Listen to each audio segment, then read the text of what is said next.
Being a reverend, and doing sermons in church and all of that, how do you make, what prompted that, and how do you make that, make that jump? I know you went to Fuller University to get your master's, which would, be give you the right, I guess, to do that legally and all that sort of stuff. But something inside you has got to prompt you to, okay, I'm going to change my life and go this direction. Take us through that.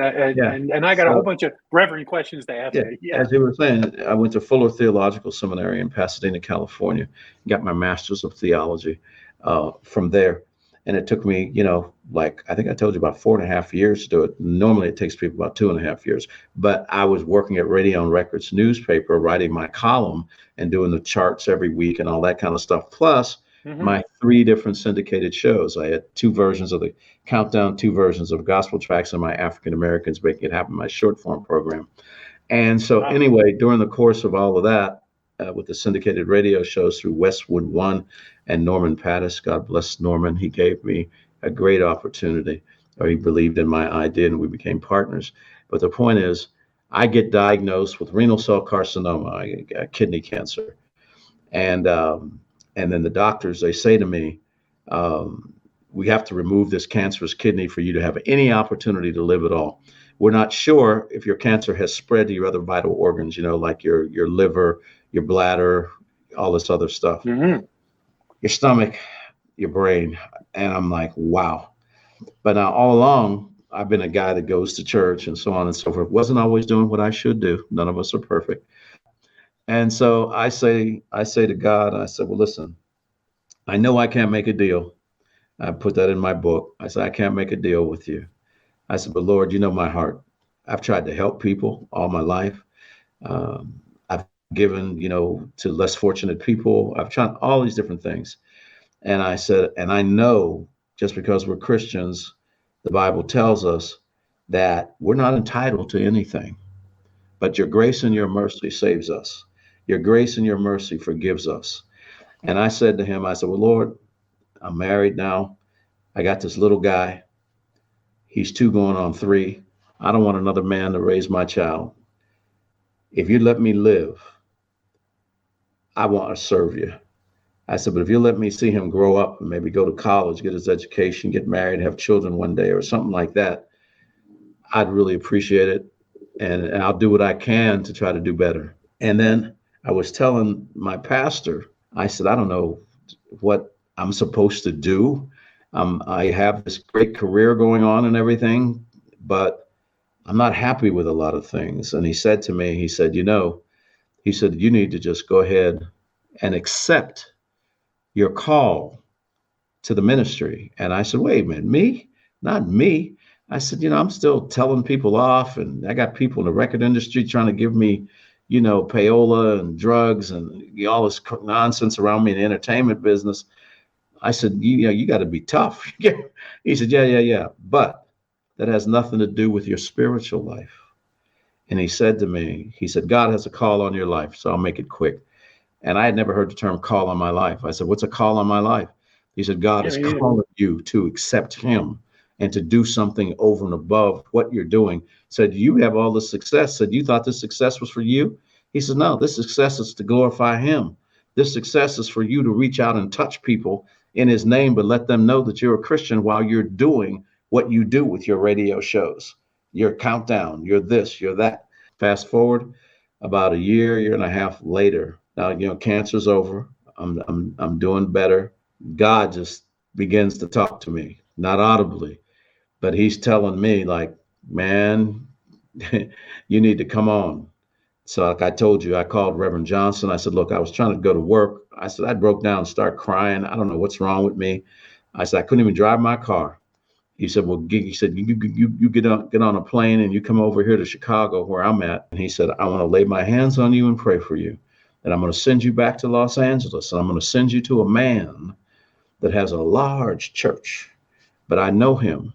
And I'm going to ask him to mentor you. Sent me to Reverend Murray, my original pastor at First AME Church, who became my second father in the ministry. And then he said, "You want to become an AME pastor, African Methodist Episcopal Church pastor?" I said, "Yeah." He said, "You're going to have to go through all Yep. these different things." He said, "The denomination requires all of this, and you go to classes we have over a 5-year period, because that way we find out whether you're sincere or you're not." So I did all of that, as you know. But while I was doing that, I started going to Fuller to get my master's degree.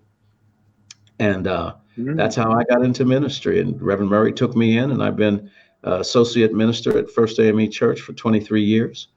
And we're rolling, preaching all over the United States. I mean, we're being invited as a guest. But our church, just quickly so you know, we're celebrating our 150th anniversary this year. The church was Wow. founded by Biddy Mason, Bridget Mason. She's a slave who bought her own freedom, and she became the first Black millionaire in the city of Los Angeles. She used to take in washing from white people, wash their clothes and things of that Mm. nature, and she made this money. And so what she did with her money was she bought property, became like a real estate type person owning property. And then she built a building because she wanted a church, and she named it First AME Church.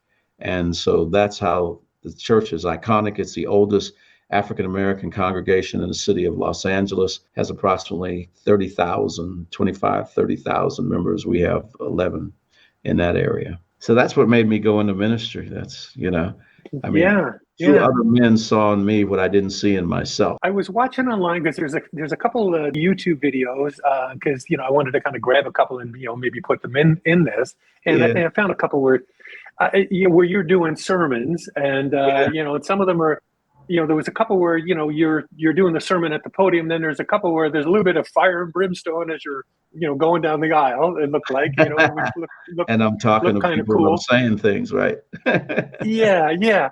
I was curious because I'm watching this and going, is there any correlation at all between doing a sermon and doing a show on the radio, prep, and all that sort of stuff, or Mhm. no correlation? I would say the only say thing that connects it is being articulate and being able to speak, being able to ad lib and have your brain move quickly about what it is you're saying and the message that you're trying to deliver to people and what you want them to get from the people. Well, it's the same thing Hmm. for us when we're on the radio, I believe. In other words, yeah, I can tell you about, say right now, I can tell you about Usher, or I can tell you about Janet Jackson, or I can tell you about whoever the flavor is, Beyonce right now, if that's what we want to talk about.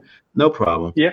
But besides whatever I'm telling you about, say, that music, maybe there's a little story that goes with it. Or maybe I just interviewed her or Yeah. him, or whatever Yeah. it is.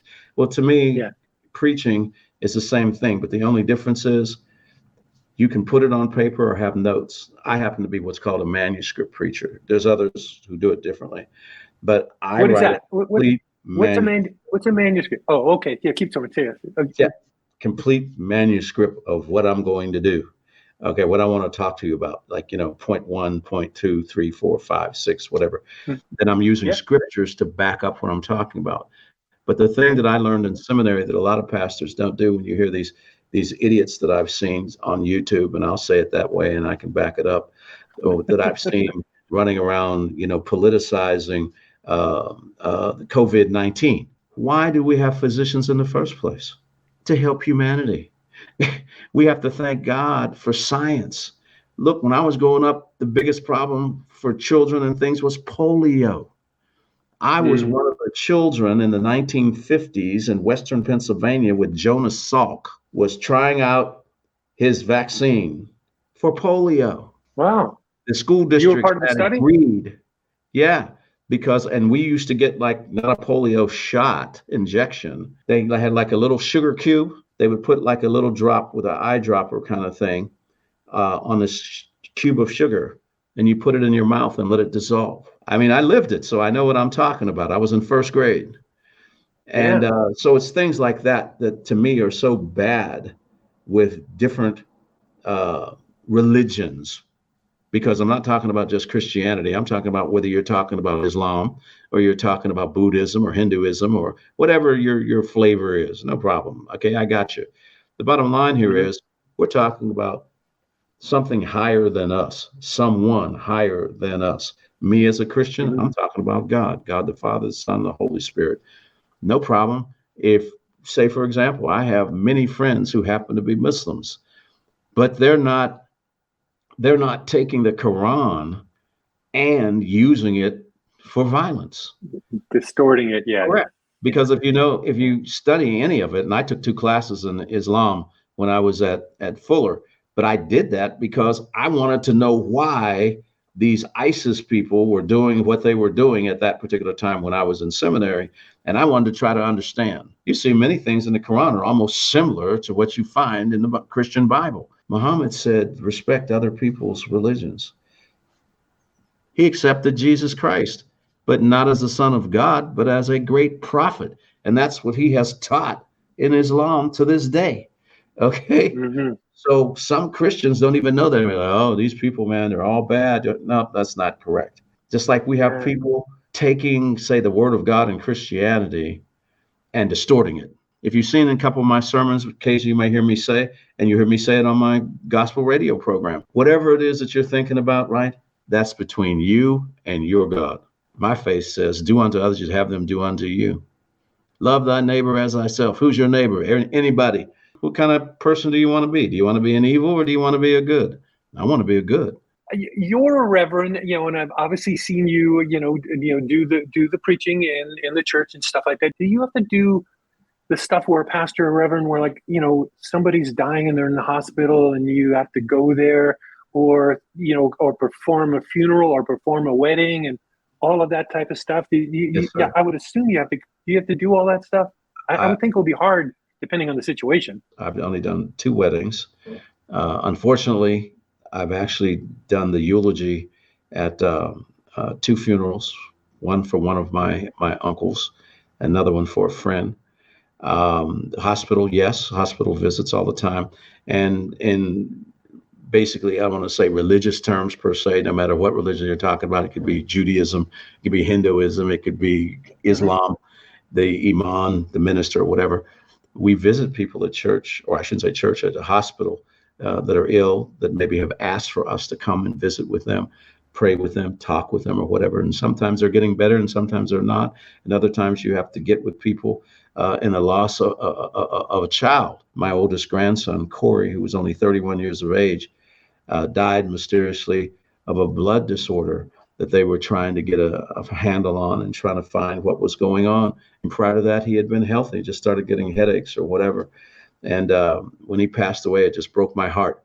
And I'll never forget the chaplain in the hospital coming to talk with me and my older son, Walter the third, his son, and talking to his mom. And I thought to myself, like, wow, I'm in ministry myself. I'm not a chaplain, hmm but they have to do it all the time. But a lot of people, man, need pastoral care. In other words, us caring for other people during difficult times or good times. To me, it's just such an honor and such a privilege that God would use somebody like me. I don't know if you ever saw that movie, right? what, the movie I'm talking about, No, I don't know, because there's in there's New York there's. City, right? And he looks in the mirror and he goes, Oh, "Are yeah, you yeah, are yeah. you You are you talking to me? talking to me?" De Niro. Yeah, yeah, yeah, See, yeah, I'm yeah. that I know what guy, you mean. Yeah, he's got the right? mohawk. Yeah, I can't think of the movie name either. But I know what you mean. Yeah, yeah, yeah, So yeah. consequently, I feel like, like, wow, look what God has done, man. He's turned me around.